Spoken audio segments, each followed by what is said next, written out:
I was able to get a hold of your book, The Treasure Map. While I was reading, I couldn't help but think about the Africa Free Trade Continental Agreement. Why do you think that hasn't been able to get underway the way it should? We're not truly united as we show on paper. Number two, there's lack of transparency. It is in the best interest of the Western world, Africa is not united. Most people that talk about the price of tickets in Africa don't even understand why ticket prices are high. The fuel is the highest cost factor inside travel. The airlines import fuel with dollar and they charge us in naira. They have to make their money back. Hence, the flight tickets go higher. If there's a pothole across the road and it's bad for the road, the Chinese man or the American man would build a road so that everyone can pass. The average African man will buy a Range Rover. There's a Kenyan, I think Professor Lumumba, I've heard people like that say that, oh, that for Africa to rise, that Nigeria must rise. What do you think about that? Nigeria and South Africa are the giants of Africa. Let's leave the rest of the 52 countries. If Nigeria rises and gets it right, South Africa gets it right, we'll be unstoppable. Welcome to theBLOcounsel, where we talk about everything personal development and business development. Welcome everyone today to a new episode of theBLOcounsel. Today we are having a conversation with Mr. Nosakhare Tunde-Oni. Mr. Nosakhare Tunde-Oni is a business strategist, growth expert, and someone who is a mindset architect. He's a graduate of petroleum engineering. That's what is a professional at. And he has spent decades leading high impact projects across Africa, oil and gas sector, and in some entrepreneurial roles too. Mr. Nosakhare Tunde-Oni is also the co-founder of the Tala company, where a lot of people are able to assess mental health issues in Africa. And he also spends a lot of his time mentoring when he's not working, where he inspires families through the Nino and Lulu brand. So thank you, and I want you guys to help welcome today Mr. Tunde-Oni to the show. And thank you so much for joining us, Mr. Tunde-Oni, today. Thank you for having me. I appreciate it. So I would just dive straight into it, Mr. Tunde-Oni. I was able to get a hold of your book, The Treasure Map. And I think after reading it, I've started calling it, I think I added African Treasure Map in front of it. I know that's what it's about, but I just said the African Treasure Map. And while I was reading it, one thing crossed my mind, and I'm like, how does someone go about thinking of writing a book like this? How what I'm imagining what happened? What was your thought process? Because many of us have a little bit of idea about one or two African countries, maybe Nigeria, in my own case, and a few countries. But to think one would, get certain information from all the 54 African countries and break it down in a very understandable manner. What was that thought process for you? How did you come about that? What I usually tell people, I say we are all a product of our experiences, right?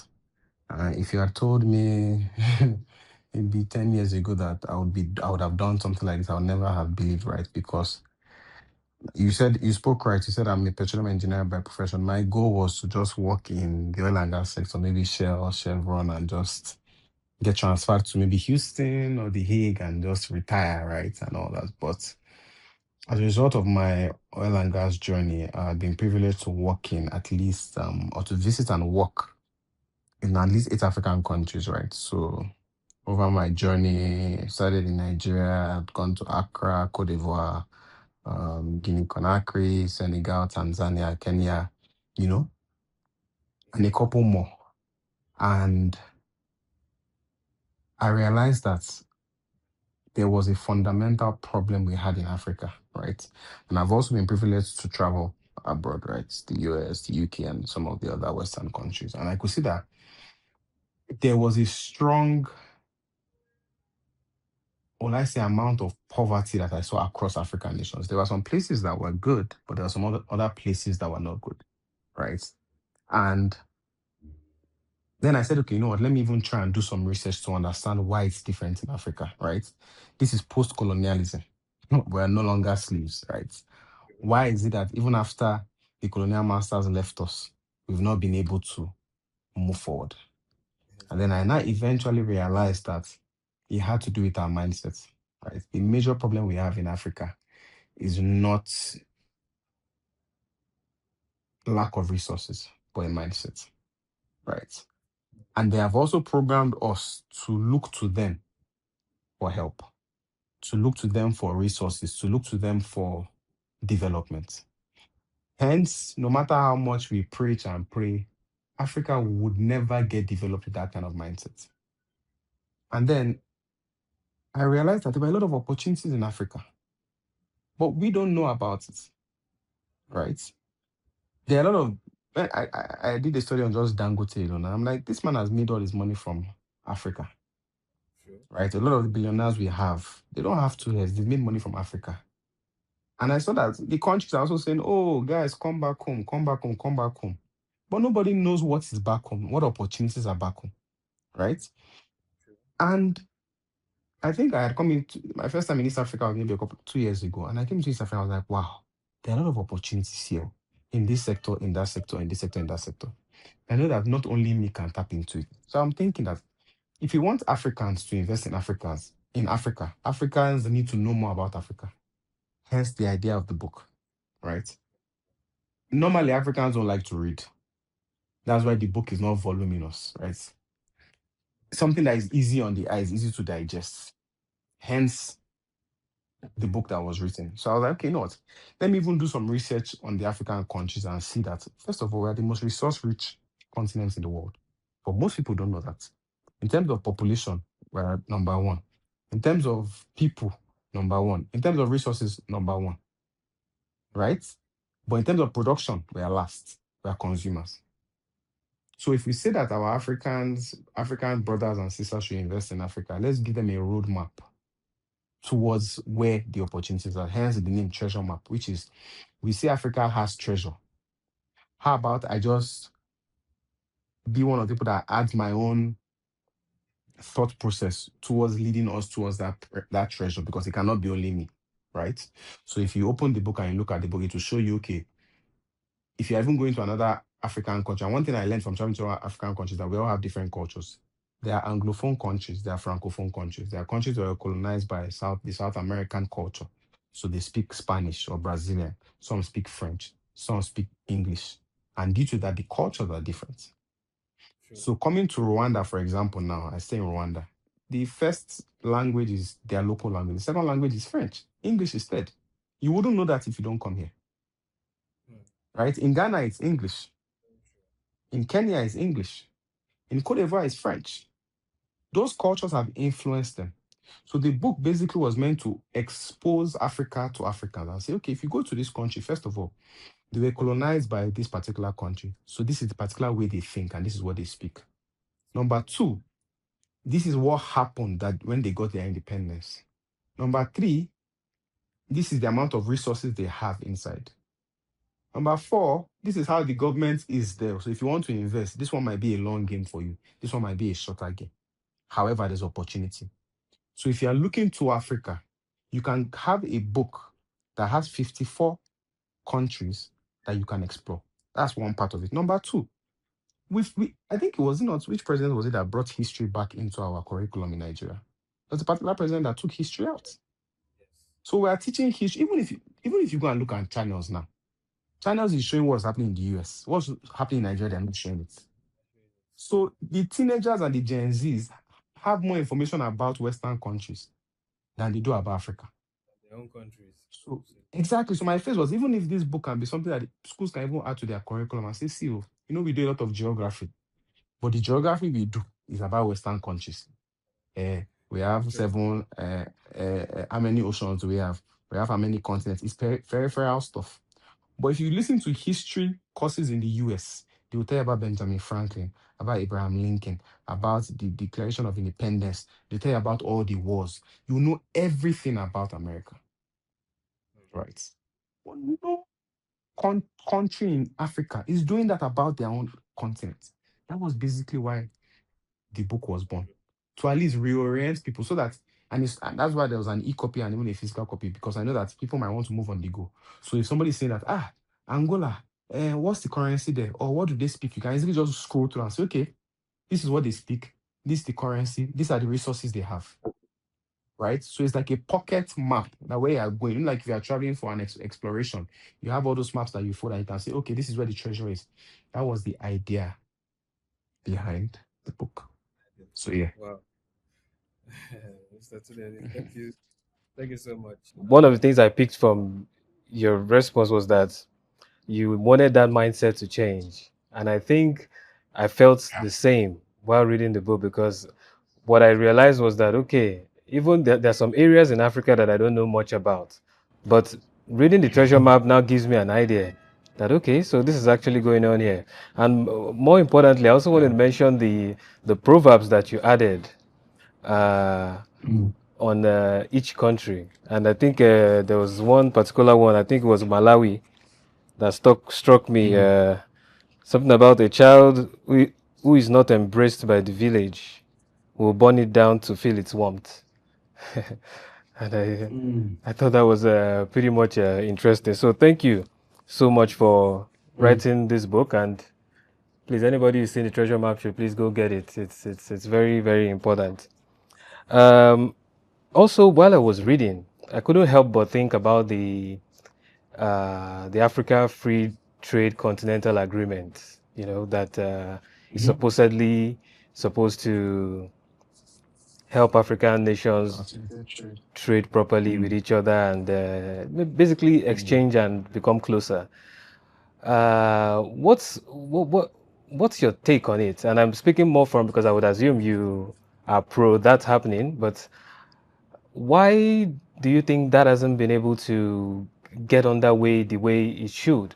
Because, for instance, I, as a business person, I would love to do business in other African countries. But sometimes, yes, we do have access here and there, but you tend to want to think about it twice before you make the move. But I feel it shouldn't be like that. It should be as simple. What do you think needs to be done to get this the way it should? The problem with all those acts and policies is two things. Okay. We are not truly united as we show on paper. Number two, there's lack of transparency. It is in the best interest of the Western world that Africa is not united. Okay. Okay. I mean, And please, I think you need to break that down for us. yes, I want to break it down. If you see a lot of the countries where they were able to enslave people, the first thing they did was to divide the people. You know that a lot of the African countries gave over ourselves to the Western people. It was us. Yes, I heard We that. are the ones that gave the lesser Africans or the lesser nationalities in our country over to the West. They paid a few people for the rest of us. Right? So it's not in their best interest. People have tried to create one African currency before. A president trying to do that before. You know what happened to the guy, right? So all these, we have a lot of people that come up with great ideas, but we don't have people who see it through. Because I was talking to a particular colleague and he said something very profound. And he said, the culture of the Chinese, they are very, I don't know how he put it. It was like maybe they are inventors. They have a very I'm trying to remember what he said, but what he was trying to say is that if you look at the UK, the British, they are very individualistic. If you look at America, they do freedom and they are developmental. If you look at the Africans, we are self-preservation driven, which means if there's a pothole across the road and it's bad for the road, and you have a small Toyota Camry that can't get to the road, the Chinese man or the American man would build a road so that everyone can pass. The average African man will buy a Range Rover and drive. So we care about, we're innately selfish in Africa. Which means if my country is working, I'd rather be the country that is working in Africa so that everybody can look to me instead of how do I help the rest of the continent work. So a lot of those free trade zones and free trade agreements, right? They take a lot of money out of some of the hands of some African countries, right? And also out of the hands of the people that are, there's still neo-colonialism. Yes. Yes. Out of a lot of people's hands, right? Because some of those people have to go and check back with the people that are still their masters. And then it can't work. So we're not united. If you look at it in this way. West Africa in itself that is meant to be united is not as united as it should be. East Africa is a little bit more united, but they are still not united. North Africa, sometimes they don't even behave like Africans. They behave more like the Arabs. The Arabs, yes. Right? South Africa, I mean, I would say it's a what they call outlier. Because those ones are still mixed. As much as they're Africa, they're not really fully Africa, right? In a way, right? They're Africans, yes, right? Yes. So we still have so many different cultures and we've not been able to find one united ground, right? Number two, what it takes for a lot of all these AFCT acts to be properly executed, we're not transparent with it. For example, we want to fly from Nigeria to Rwanda. It can cost about $850, $900, $1,000. The same cost to fly to London. Will I not rather fly to London where there's a better society, there's more light, there's whatever, everything that I need to enjoy myself than to go to another African country? Most people that talk about the price of tickets in Africa don't even understand why ticket prices are high. Between Europe, you can easily go from one European country to another country and you pay $100 or $200. Why? The fuel is the highest cost factor inside traveling. They pay for it in the same currency, the euro. The airlines import fuel with dollar and they charge us in naira. They have to make their money back. Hence, the flight tickets go higher. Do you understand? Then a lot of all these charges and taxes and fees that we add at the back of the tickets. Then before you enter another country, there are taxes and fees. Then there are visa fees. Everybody wants to make money. Right? So it's because of that bureaucracy at the top of African nations that is not allowing this CTA to work. And that's just the honest truth. So we can, and in Africa, we like to announce, we don't like to execute. That's why you see a lot of administrations, they want to be the governor or the president or the senator that inaugurated these projects, but not necessarily the one that maintains and executes it. Sure. Because we like show. We don't like true impact. We like perception of impact. So somebody can drop the AFCTA and then we can tag that person and say, because of this African Union president, we were able to come up with this new AFCTA agreement. But that's where it ends. No real work. The person that came up with the agreement. No real work is when done. it has to do with the work, the execution, no, I'm not interested. And what do we do about what do you think? Because this is a real problem. You've just what do you think can be done about this? It's the problem. The honest problem is that it's a generational thing. I was asked the same question somewhere else, and I said it's a generational thing. If you look at the 54 countries in Africa, at least 80% of the leaders have a particular mindset. They are from generation, what I say, the baby boomers. There was a gatekeeping mindset, which is wealth is for the people at the top. It's not for the rest of the country. There are just a few African countries where you can see some leaders actually now rising and they think about the people. You see a country like Rwanda, you see Botswana, I think, is it Mauritius or Seychelles, right? You now see younger people coming into power. I think Senegal as well has a young president, right? But the majority of Africa still thinks a certain way. I was speaking to somebody the other day. I said, it's the same thing God did to the children of Israel. The children of Israel, when they left Egypt didn't leave them. That's the reason why when they got into the close to the promised land, they kept complaining, you'd have taken us back, you'd have taken us back, you'd have taken us back. And God was like, you know what? Let all these people die. When all of them die, we'll start a new generation. Right? So we as this particular generation, we have to reorient ourselves from where we are today. If not, if all of us get into power, we're still going to replicate what our Same forefathers thing. have done. Same thing. Do you understand? Which is what I basically try to do, because I know the generation I'm called to, and I'm not called to that generation. Right? There's a younger generation who is still malleable, who wants change, and trying to lead them to how change can be done. Because it's very easy to throw stones at the previous generation. They still have some wisdom to teach us. Right? We can grab from their own wisdom and use our own new wisdom, merge it together, and chart a way forward.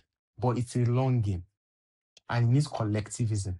Africa is individualistic and self-preservationary by nature.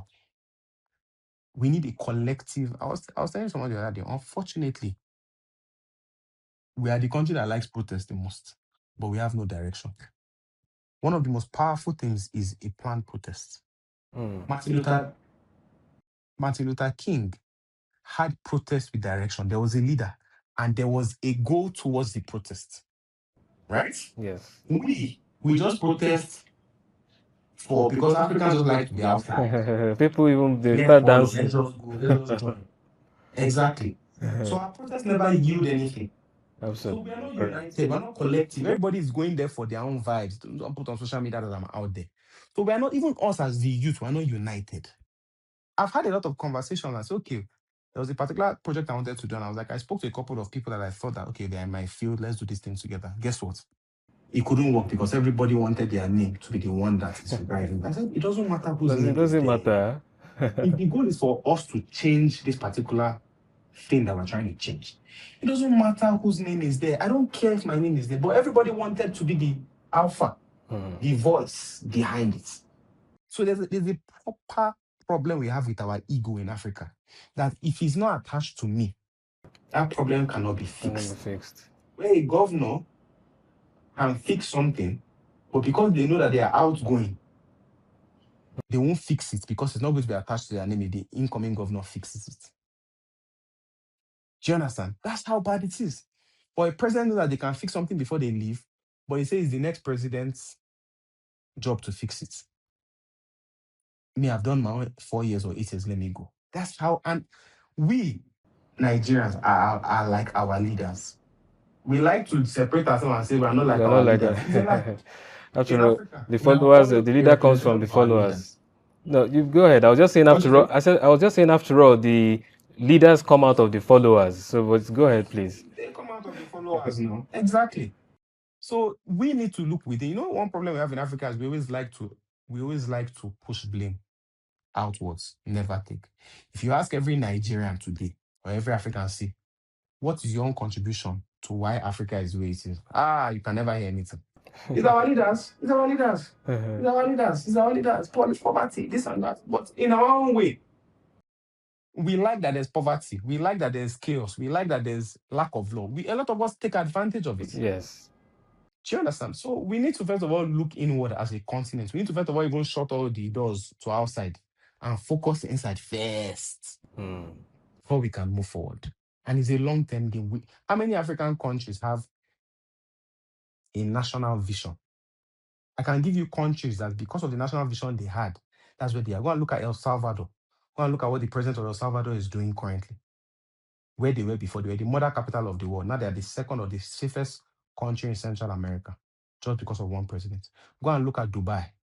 Go and look at Japan. Go and look at Singapore. Everybody had one. Even China, they had a national vision that they were on for a long period of time. It's the same thing Rwanda is doing. Do you understand? So if you don't have vision of where the country is going to go, each president is just going to come every 4 or 8 years, take them this way, another president takes them this way. There's no blueprints. And they never move forward. There's not one particular African nation that can say, okay, we're the one going to drive change in this continent and let everybody come on. That's the problem. That's interesting. It's rooted down, we think. Well, hopefully, and I wanted to add quickly that because I've heard people like this is a Kenyan, I think Professor Lumumba. I've heard people like that say that oh, that for Africa to rise, that Nigeria must rise. What do you think about that? Yeah, Nigeria and South Africa, they are the giants of Africa. If Nigeria, even Nigeria and South Africa, in terms of bilateral relations, There's a should be the problem. closest we are not. True. It's still a problem. If let's leave the rest of the 52 countries, if Nigeria rises and gets it right, South Africa gets it right, we'll be unstoppable. Because it's just the way you have a father or an elder brother. If you see your elder brother doing some certain things and they're getting results, automatically they become a mentor to you without them even saying it, and you want to be like them. Yes, true. So if Nigeria gets it right, all the other West African countries are looking at us. Psychologically, they'll be like, there'll be a model for what is them. Nigeria doing? Let's go and learn from them. Exactly, we'll be a model. Yeah, yes. So what he said is very, very true. Well, Yeah. I've read because I wanted to just get your opinion on that.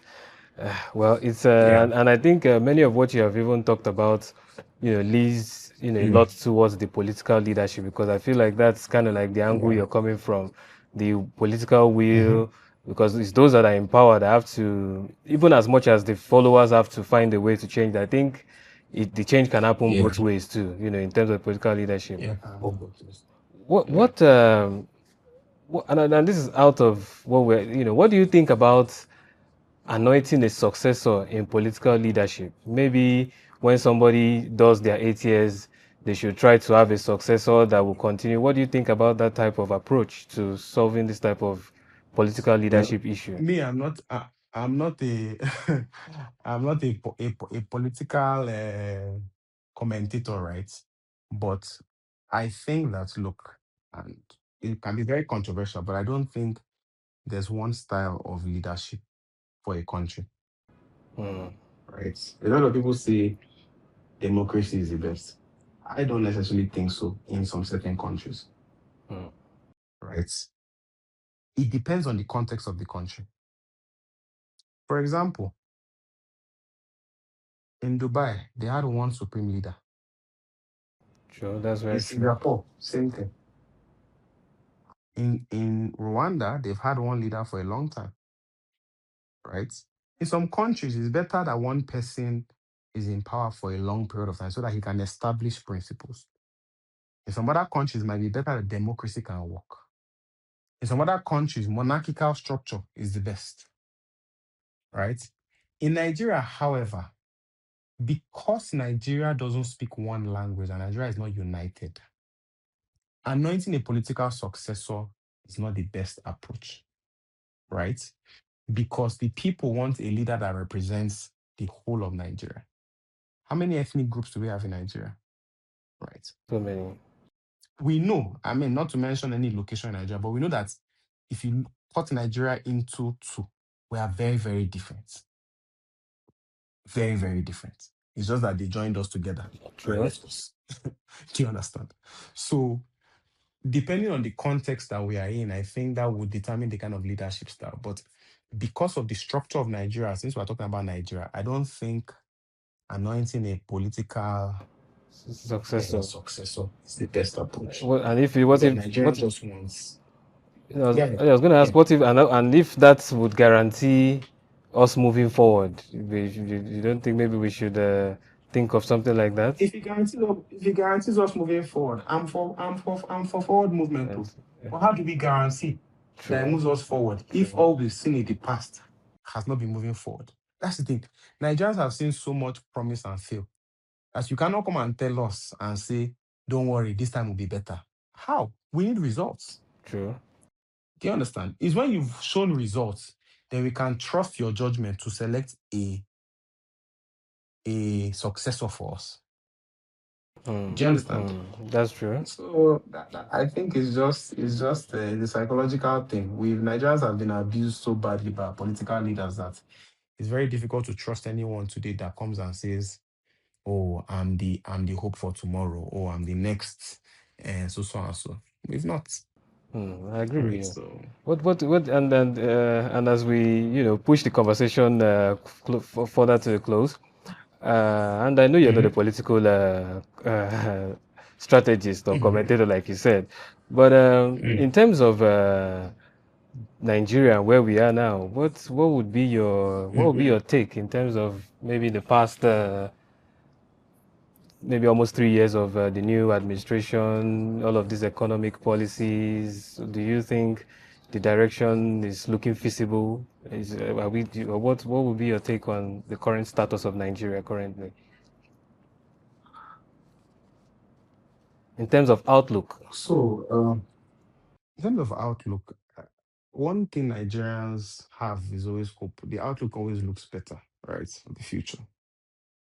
I don't think inherently any leader that has led Nigeria in the democratic era genuinely wanted bad for Nigeria, right? I just think that Nigeria has bad PR.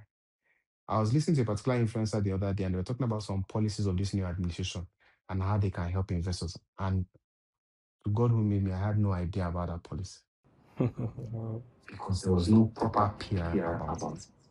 So I have no doubt that this particular administration has done some things and put some policies to help the citizens.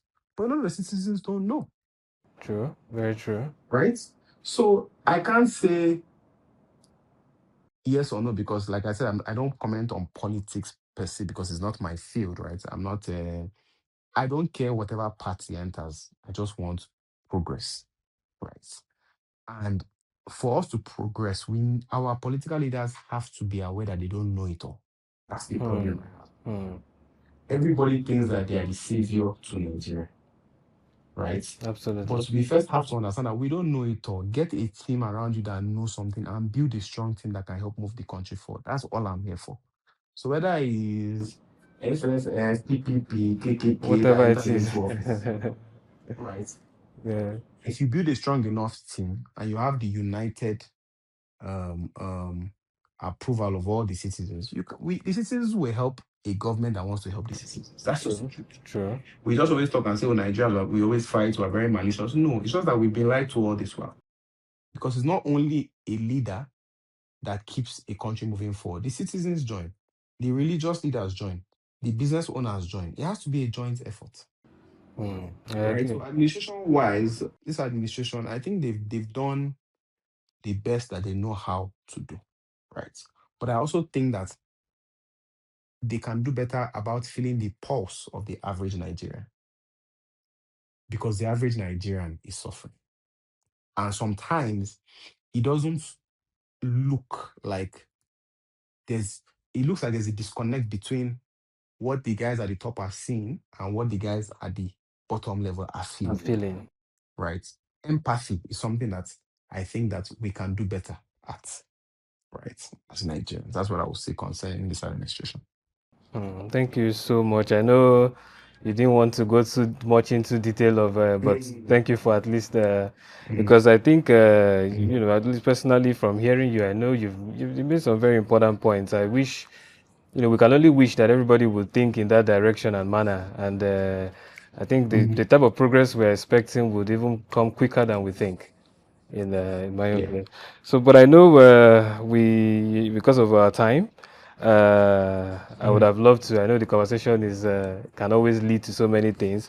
So before we wrap up, I want to ask you about. I know you're the co-founder of Tala Is it Tala Company? Yeah, Tala. Do you want to tell us what you do with Tala Company? And I'm also would like to know about the Nino and Lulu, the Lulu brand. If it's something you'd like to share with us. Okay. So they are both linked in a way, right? When we first started, my wife and I first started talking about marriage, we used the Nino and Lulu brand, right? And as a result of talking about marriage and talking about our journey and talking about some of the mistakes we've seen from the previous generation and how we can fix it as a generation, we started getting a lot of requests for counseling, right? Requests for help, requests for this, requests for that. And my wife and I thought to ourselves, like, actually, the only place that people can do counseling before marriage or whatever is just the church. And unfortunately, the church is not, in some areas, is not fully equipped to handle counseling as a profession, right? Because mental health and counseling is a profession, it's not just a fancy word, right? So they are equipped to give advice, but counsel is structured and guided, right? And we saw that a lot of people wanted help but didn't know where to get the help. True. Hence, Tala was born, right? Mm. Tala now became a platform to help Africans get cultural relevant mental health services, right? Counseling, whether it's single, whether it's married, whether it's postmarital, whether it's depression, anxiety, because I had said, let me just check one of these online platforms from these foreign companies that do counseling. And they couldn't relate to what Africans were going through, Mm. right? They couldn't relate to our own struggles, our Yeah. family structure. So how did they give us counsel? And they would charge $50, $100, right?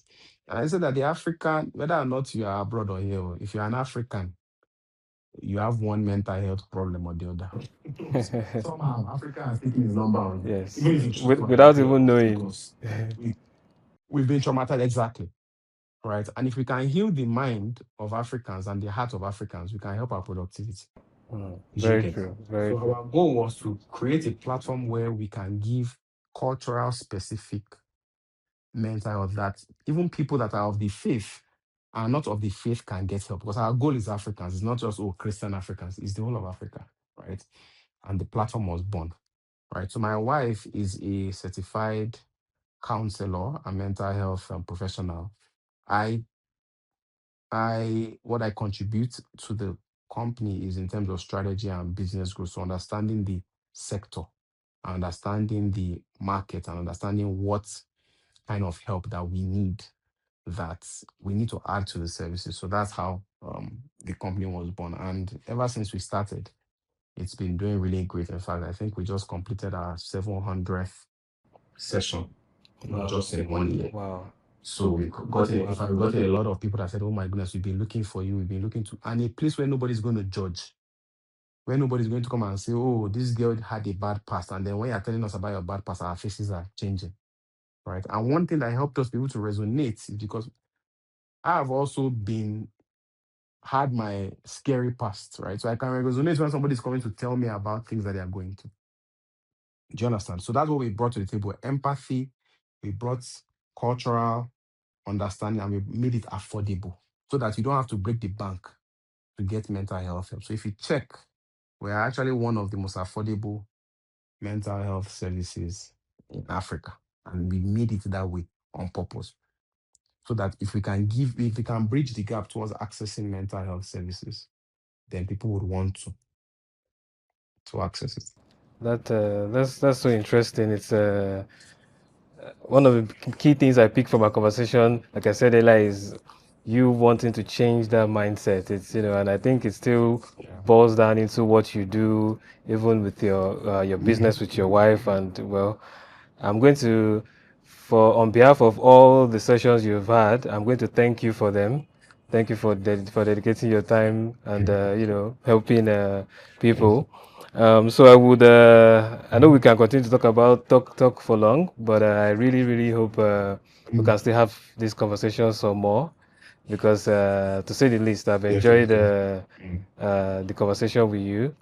It's so nice to, sometimes you think of something, but when you think, oh, yes, you have an expectation and your expectation is met and superseded by the person you meet, I think that's what I got from speaking with you. And thank you so much for your time. I truly appreciate it. And for viewers, please, like I said earlier, let's get Treasure Map. You won't and it's easy to read. It's not like the type of books that some of us write, but it's very easy to read, and it will make you feel closer to Africa and other African nations, and you'll be able to feel the possibilities and capabilities of Africa from the treasure map. So thank you so much, Mr. Tunde-Oni. I wish you a wonderful day, and my regards to you and your family as you enjoy the rest of the day. Thank you. All right. So thank you so much, guys. And thank you so much. This is another episode of the theBLOcounsel, and we've been talking to Mr. Tunde-Oni.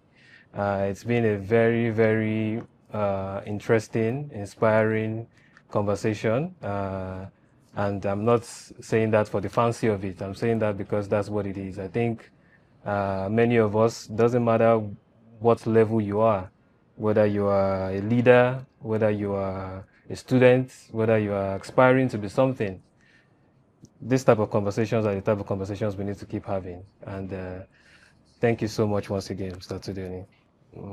All right. Have a wonderful rest of the day, guys. Thank you.